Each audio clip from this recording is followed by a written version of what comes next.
So Aristotle, 2,300 years ago, came up with this framework. Has anybody ever heard of this framework before? Okay, good.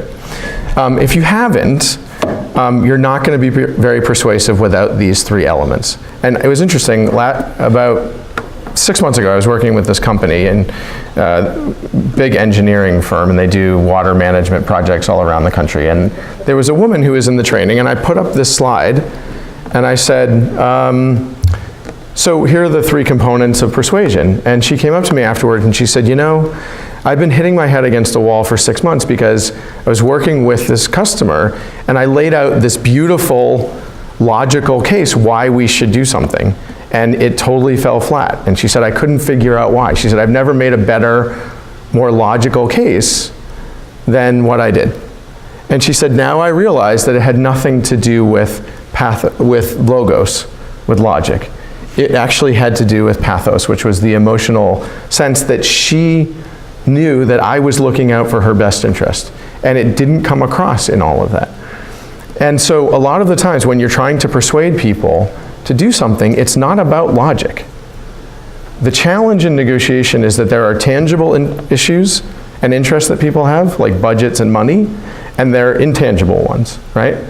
Like, do they actually get it? Do they care? Etc.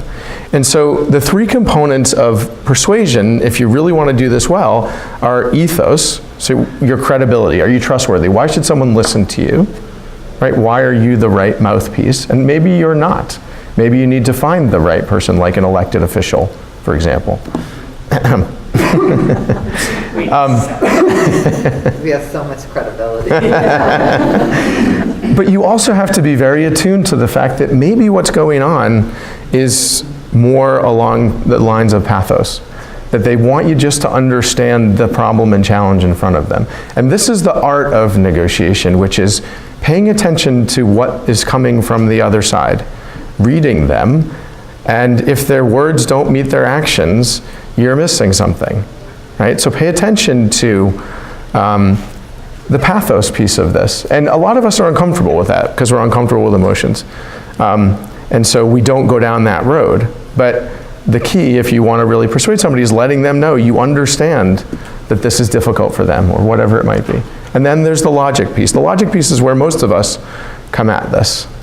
But I think if you really want to be persuasive, and where I see people failing to be persuasive, is that they just go through the logical argument over and over again, hoping that this time it will finally get through. So think about what are those different pieces that are important.